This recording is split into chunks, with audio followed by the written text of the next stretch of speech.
এবার শোনেন, আল্লাহ যে মাধ্যম ছাড়া দেয় তার একটা দৃষ্টান্ত দিচ্ছি। আল্লাহ পাকের একজন নবী ছিল আইয়ুব আলাইহিস সালাম। আমরা জানি 18 বছর তিনি রোগাক্রান্ত ছিল। ভাইরা খেয়াল করুন, খুব দরদ দিয়ে বলছে কথাগুলো বুঝুন। উনি যখন অসুস্থ অবস্থায় ওনার গায়ের প্রত্যেক জায়গাতে পোকা, উনি কোনদিন বলেন আল্লাহ আমার অসুস্থ করে দাও, এই কথা জীবনেও তিনি বলে না। হাদিস শরীফ প্রমাণ করেছে গায়ের পোকা যখন মাটিতে পড়ে যায়, আমরা হলে এমনি তো পোকাগুলাকে হাত দিয়ে আমরা ফেলে দিতাম। আইয়ুব আলাইহিস সালাম পোকা তো ফেলে দেয় না, বরঞ্চ কোন পোকা যদি মাটিতে পড়ে যায় উনি আবার পোকারে তুলে গায়ে লাগায়া বলে, পোকা তুই কেন চলে যাস? আল্লাহ তো আমার গায়ের গোশত তোর জন্য রিজিক বানাইছে, রিজিক তুইয়া কেন তুই চলে যাস? কোথায় তাদের ধৈর্য ছিল? শরীরের প্রত্যেক জায়গাতে পোকা তার ক্ষত বিক্ষত করে ফেলাচ্ছে। নবী কোনদিন বলে না মালিক আল্লাহ আমাকে সুস্থ করে দাও, এই কথা কেন বলে না? মুফাসসিরিনে কেরামগণ বলে আল্লাহ যদি কয় নবী আমি দিলাম মোরগ, তুমি ধৈর্য ধারণ করতে পারলে না, এই জন্য নবী কোনদিন কয় না মালিক আমার সুস্থ বানায়া দাও। যেদিন পোকা লাগতে লাগতে তার জিহ্বায় পোকা লেগেছে, ওই দিন নবী কয় মালিক আমার গোটা দেহ পোকায় খায় ফেলা, আমার কোন আপত্তি নাই, আমার কোন বক্তব্য নাই, কিন্তু আমি যেই জবান দিয়ে তোমার আল্লাহ আল্লাহ বলে ডাকি, তোমার নামের জিকির করি, সেই জবানটা খাই নামি তোমারে ডাকবো কি দিয়া? আমারে পোকাই খায়, পোকাই দংশন করে, ও মালিক আমার কাছে কিছুই মনে হয় না, কারণ আমি এই অবস্থার ভিতরেও জবান দিয়ে তোমার নামের জিকির করি। ওয়ালিল্লাহিল আসমাউল হুসনা, আল্লাহ পাকের সুন্দর সুন্দর গুণবাচক নাম আছে না নাই? এই নাম ধরে বান্দা যখন মালিককে ডাক দেয়, ফাযকুরুনি আযকুরকুম ওয়াশকুরুলি ওয়ালা তাকফুরুন, বান্দা যখন আল্লাহ জিকির করে আল্লাহ তখন বান্দারে স্মরণ করে। নবী কোনদিন কয় না এই মিয়া আবেগ নাই বিবেক দিয়ে কথা শোনে। নবী 18টা বাচ্চার পোকায় পড়ে আছে, রোগে খায় ফেলাই, তারে কোনদিন কয় না মালিক আমারে সুস্থ করে দাও। হঠাৎ করে তিনি একদিন আল্লাহকে ডাক দিয়ে বলে, আইয়ুবা ইয নাদা রাব্বাহু আন্নী মাসসানি আদ-দুররু ওয়া আনতা আরহামুর রাহিমিন। তিনি সরাসরি কয় না মানে সুস্থ করে দাও, একটু ভিন্ন কায়দায় বলে মালিক আমি রোগী, তুমি রহমান, তুমি রহিম। আল্লাহু আকবার বলেন না? আমার হইছে রোগ, তুমি শেফা দাতা। সরাসরি কয় না মানে সুস্থ করে দাও, মানে তুমি শেফা দাও, একথা সরাসরি কয় না, কিন্তু ডাকতে কয় আমি রোগী, তুমি শেফা দাতা। এর মানে হলো জুম্মার দিন মসজিদে কিন্তু ভিক্ষুক এসে দাঁড়ায় ভিক্ষার জন্য, বলে মানে 10 টাকা দাম, 20 টাকা দাম। এক ব্যক্তি বাইরে দাঁড়িয়ে বলে, ভাইরা রে তোমাদের চোখ আছে, তোমরা দুনিয়ার আলো দেখতে পাও, আমার চোখ নাই, আমি দুনিয়া দেখতে পাই না, কিন্তু সে টাকা চাই না। অন্যরা টাকা চায়, এই টাকা চাই না, এই বলে আমার চোখ নাই।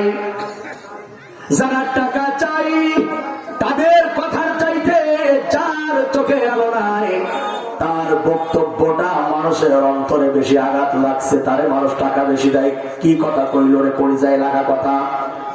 ঠিক আল্লাহর নবী কয় মালিক আমি রোগী, তুমি রহমান, তুমি রহিম। ও মালিক তুমি সেবা দিতে পারো, কিন্তু কই না আমারে সুস্থ করে দাও। আল্লাহ কয় ও নবী আইয়ুব তোর বক্তব্য আমার বড় ভালো লাগছে, বড় পছন্দ হয়েছে। আল্লাহ রাব্বুল আলামিন এই ডাকটা শুনলো, কোন ফেরেশতা লাগে না এই ডাকটা পৌঁছাই দিতে। বান্দা জমিনে বৈশা ডাকছে, আল্লাহর আরশে আজিমে বৈশা বান্দার ডাক শুনেছে, ঠিক কিনা? আল্লাহ পাক তারে পরিপূর্ণ সেবা দান করে দিল। সুবহানাল্লাহ। এখানেই শেষ নয়, আল্লাহ পাক একজন নবী ইউনূস আলাইহিস সালাম ও ভাইরা, যারা মাজারে সেজদা করেন, কবরে সেজদা করেন, আমি আপনার বন্ধু আপনারে বাঁচানোর জন্য আসছি, ভালো করে বুঝে নেন। ইউনূস আলাইহিস সালাম তার মাছে গিলা ফেলাইছে পানির ভিতরে, রাতের অন্ধকার, ঘুটঘুটে অন্ধকার, মাছের পেটের অন্ধকার। একটু খেয়াল করেন কেমন লাগতে পারে ওই সময়। রাত গভীর, পানির অন্ধকার, মাছের পেটের অন্ধকার, মাছটা বিশাল বড়, ইউনূস নবীরে গিলা ফেলাইছে, কিন্তু আল্লাহ কয় মাছ আমার নবীর হজম করতে পারবি না। আল্লাহু আকবার বলেন। মাছ ইউনূস হজম করে না, মাছের পেটে ইউনূস আলাইহিস সালাম। কিছুক্ষণ পরে ইউনূস নবী দুনিয়ার কাউকে ডাক দেয় নাই, কোন ফেরেশতারেও ডাকে নাই, তিনি বলেন লা ইলাহা ইল্লা আনতা। বলেন না, পারেন না আপনারা? সুবহানাকা ইন্নী কুনতু মিনাজ জালিমিন। কাকে ডাক দিছে? আরে কন্যা, কোন দল দরকার নাই জানার, বলেন না কারে ডাক দিছে? ডাক দিয়েছেন আল্লাহকে। আল্লাহ, আমি সাক্ষ্য দিচ্ছি তুমি ছাড়া কোনো ইলাহ নাই।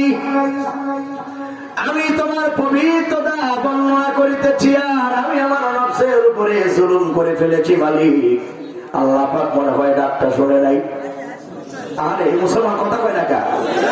আল্লাহ ডাক শুনছে কিনা? ফাস্তাজাবনা লাহু ওয়া নাজ্জাইনাহু মিনাল গাম্মি ওয়া কাযালিকা নুজিল মুমিনিন।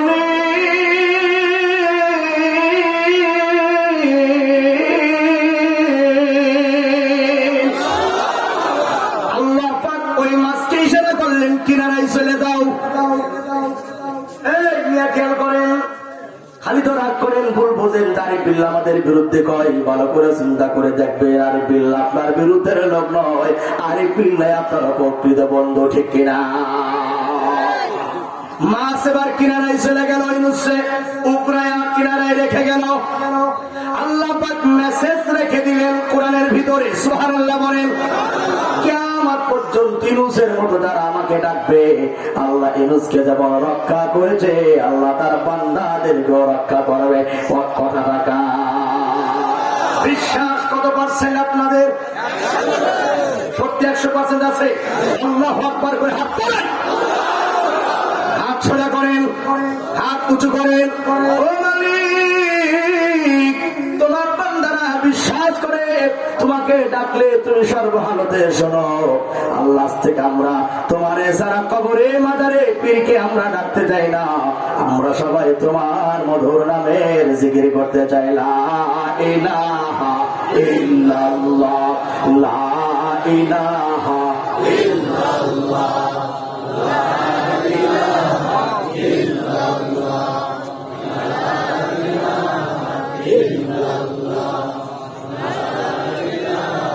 ভাই একসাথে মুহাব্বত, এটা আল্লাহর নামে জিকির হচ্ছে। লা ইলাহা ইল্লাল্লাহ, লা ইলাহা ইল্লাল্লাহ, লা ইলাহা ইল্লাল্লাহ, লা ইলাহা ইল্লাল্লাহ, লা ইলাহা ইল্লাল্লাহ। যুবক, জিকির করতে মনে হয় ভালো মজা লাগে না? এটা তো আল্লাহর নামে জিকির, এর চাইতে মজার শব্দ আর পাবা না। একটু একটু পড়ো, লা ইলাহা ইল্লাল্লাহ, লা ইলাহা। পিছনে ভাইরা মাথা ধরে রাখা, লা ইলাহা ইল্লাল্লাহ, লা ইলাহা ইল্লাল্লাহ। এই মুখে আল্লাহ তুমি, এই কোলে ওই কোলে আল্লাহ তুমি, আমার সুখে তুমি, আমার দুঃখে তুমি, তুমি সারা জীবন মরুভূমি। এই মুখে আল্লাহ তুমি, এই কোলে ওই কোলে আল্লাহ তুমি, আল্লাহ আল্লাহ আল্লাহ, লা ইলাহা ইল্লাল্লাহ, আল্লাহ আল্লাহ আল্লাহ, লা ইলাহা ইল্লাহ। জোরে লা ইলাহা ইল্লাল্লাহ, লা ইলাহা ইল্লাল্লাহ। সকলে সকলে, লা ইলাহা ইল্লাল্লাহ, লা ইলাহা ইল্লাল্লাহ, লা ইলাহা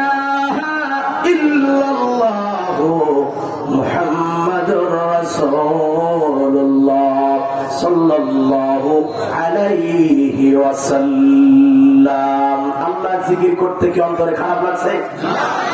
আমি শেষ একটি বক্তব্য দিচ্ছি ব্যাপারে।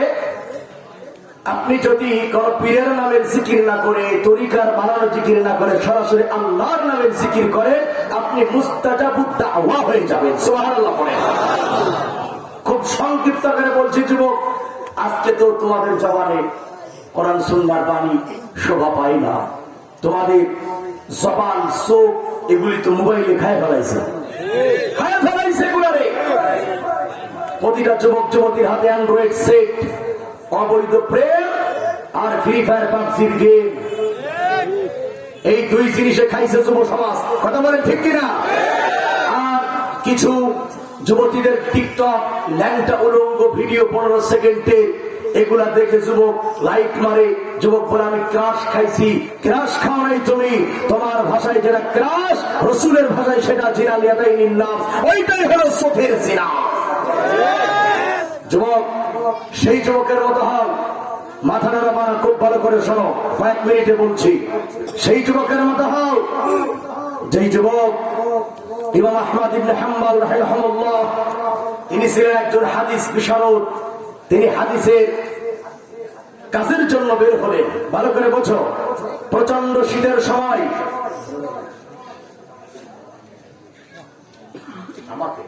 আমাকে হাদিয়া দিলেন, মাশাআল্লাহ, আলহামদুলিল্লাহ। ব্যস্ত মানুষ, উনি চলে যাচ্ছেন, আমরা দোয়া করি। উনি যে বসে আছেন, আলহামদুলিল্লাহ, শুকরিয়া, আলহামদুলিল্লাহ, কিয়ামুল্লাহ ভাই, দোয়া চলুন। জি জি, শুকরিয়া, শুকরিয়া। আল্লাহ হেদায়েত দান করুক, ইসলামের প্রতি পরিপূর্ণ কবুল করে, বলি আমিন। জি ভাইয়া, মাঝখান থেকে নড়াচড়া করবো না, 2 মিনিটে কথাটাই বলি, আমরা মূল ফিনিশিং এ যাবো। আমিও তো বুঝি যে রাত গভীর হচ্ছে, আপনাদের ধৈর্যের বাদ আস্তে আস্তে এটা হালকা হয়ে যাচ্ছে, এটা আমিও বুঝি না যে তা নয়। তবে এখানে যতক্ষণ মধ্যে থাকবে ঘুরে হবেন আমল নামায় সব সারা। কথা বলে না কেন? যুবক কথা বলো ঠিক কিনা? যুবক ভালো করে শোনো। ইমাম সাহেব এক মসজিদে নামাজ পড়লে বললেন, আমাকে রাতে কি থাকতে দেওয়া যাবে? বললো না, এখানে থাকার নিয়ম নাই। উনি চলে গেলেন রাস্তা ধরে বাজারের দিকে। ছোট্ট একটা বাজার, প্রচন্ড শীত, আগে তো শীত খুব বেশি হতো। বাজারে ঢুকতেই দেখে এক রুটিওয়ালা যুবক শীতের রুটি বানায়, বিক্রি করে। বললো, বাবাজি এখানে কি আমাকে থাকতে দেওয়া যাবে? রাত্র এখানে বসে কাটিয়ে দেবো, সকালবেলা চলে যাবো। যুবক বলে, কোনো সমস্যা নাই, থাকেন আপনি, আলহামদুলিল্লাহ। আল্লাহর বান্দা হাদিসের কাজ করে আর লক্ষ্য করে দেখে যুবক মানুষ রুটি হাত দিয়ে এরকম বলে আর জবানে পড়ে আস্তাগফিরুল্লাহ। রুটি তাতে দেয়, পরে আস্তাগফিরুল্লাহ। রুটি উল্টায়, বলে আস্তাগফিরুল্লাহ। রুটি ঘোরায়, বলে আস্তাগফিরুল্লাহ। রুটি ওখান থেকে নামায়, আস্তাগফিরুল্লাহ। রুটি বিক্রি করে, আস্তাগফিরুল্লাহ। টাকা নাই, আস্তাগফিরুল্লাহ। সুবহানাল্লাহ। ইমাম সাহেব লক্ষ্য করলেন, এত বড় বড় আস্তাগফিরুল্লাহ পড়ে কেন? উনি জিজ্ঞাসা করলেন, বারবার একই শব্দ কেন বলো তুমি? যুবক বলে, হে আল্লাহর বান্দা শোনেন, আমি আমার এই জীবনে আল্লাহর কাছে এই ইস্তেগফারের আমলের কারণে যত রকম দোয়া করেছি, এমন কোন দোয়া নাই আমার আল্লাহ কবুল করে না। সুবহানাল্লাহ, সুবহানাল্লাহ। ইস্তাগফিরু রাব্বাকুম, আল্লাহ বলে ইস্তেগফার পাঠ করো বান্দা। এই যুবক, তুমি দোয়া করো, আল্লাহর ভালো বলতে নাও, কিন্তু কবরে ডাইনি জোটে। কথা কয় না কেন? তোমার জবানের দোয়া কবুল হয় না, কিন্তু সে যুবক দোয়া করেছে, সব দোয়া কবুল হয়। এবার যুবক ওই হুজুরকে বলে, হুজুর একটা দোয়া খালি কবুল হয় নাই। কয়টা দোয়া কবুল হয় নাই? জীবনের সকল দোয়া কবুল হয়েছে, একটা দোয়া কবুল হয় নাই। কয় কি দোয়া?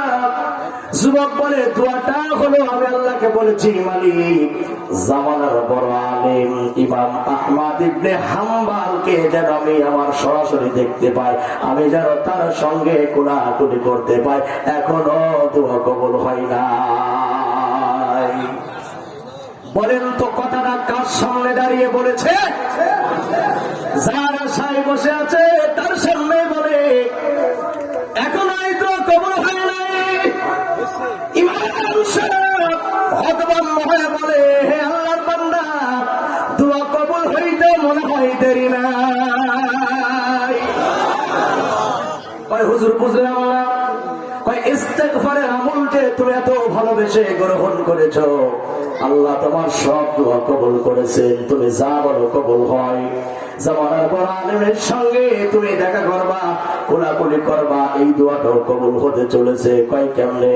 কয় চিন্তার কোন কারণ নাই, ইমামের বাড়িতে তোমার যাওয়া লাগবে না, দোয়ার বদৌলতে ইস্তেগফারের আমলের কারণে আল্লাহ রাব্বুল আলামিন ইমাম সাহেব তোমার দোকান পর্যন্ত এনে দিয়েছে। মুখের সঙ্গে জড়িয়ে বলে আমি তো চাইলাম।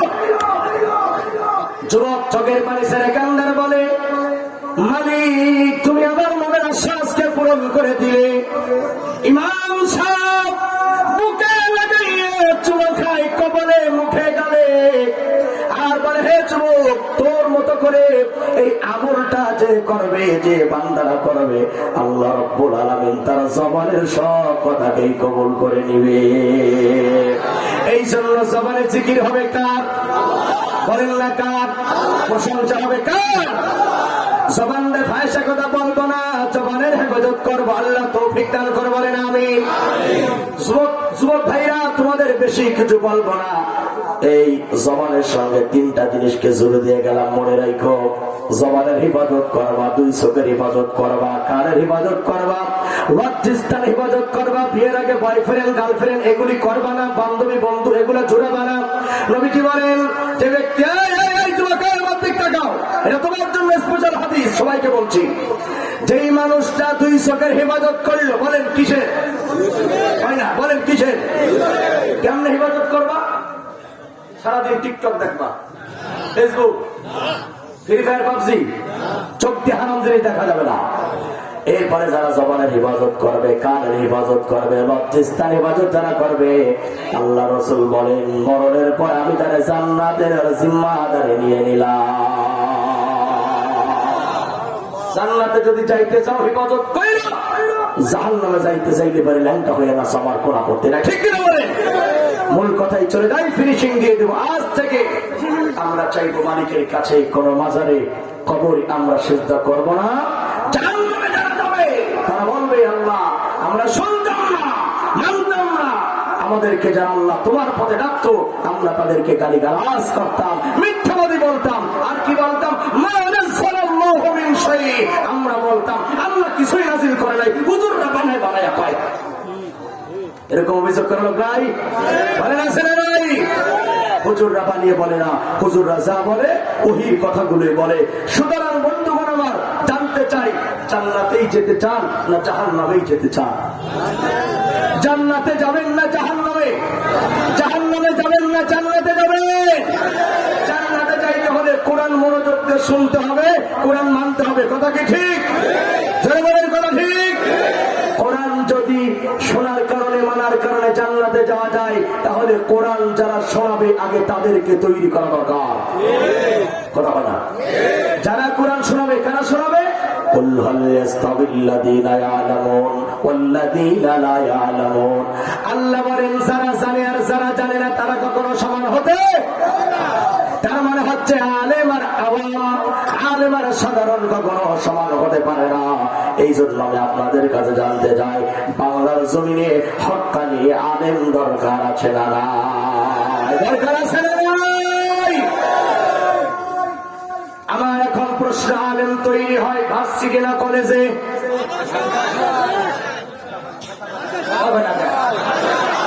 যারা বলবে জোরে কথা, খেজুরি 2 প্যাকেট না বললে প্যাকেটই দেবো না। আলেম তৈরি হয় কলেজ না মাদ্রাসায়? কিন্তু মাদ্রাসা যাতে না হয় বাংলাদেশে, তার জন্য উঠে পড়ে লাগছে হাসানুল হক এরপরে শাহরিয়ার কবির, আর একটা নতুন নাস্তিক হয়েছে, ওই যে এটার নাম যেন কি, নতুন একটা নাস্তিক আছে না হুজুর গেলে, না না না, নিঝুম ঝাড়ুদার, নিঝুম ঝাড়ুদার। এরা মাদ্রাসা পছন্দ করে না, এরা বলে এত মাদ্রাসার কি দরকার, আরে এত মাদ্রাসা হয়েছে তারপরেও তো তোরা ভালো হলি না, তোকে ভালো করার জন্য আরো মাদ্রাসা দরকার। প্রত্যেক পাড়ায় মহল্লায় মহল্লায় মাদ্রাসার দরকার আছে না নাই? যত হবে মাদ্রাসা তত কোরআনের নূর ছড়াবে।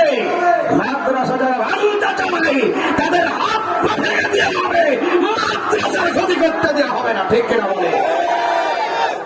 মাদ্রাসা থাকলেই তলবে এলেম হবে, ওরা যেখান দিয়ে যাবে জান্নাতের হুরেরা ওদের পায়ের নিচে তাদের পাখাগুলি বিছাইয়া দেবে।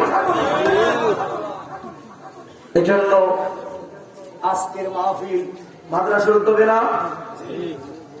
আচ্ছা, সহিরুদ্দিন হাফিজি মাদ্রাসা ভাইরা আলেম শোনাবে কোরআন, কোরআন শুনে মানবেন, যাবেন জান্নাতে। সুতরাং যেই কোরআন শুনে জান্নাতে যাবেন সেই কোরআনের পাখি আগে তৈরি করতে হবে। পাখি তৈরি করতে হলে পাখির ঘর লাগবে, ঠিক কিনা বলে?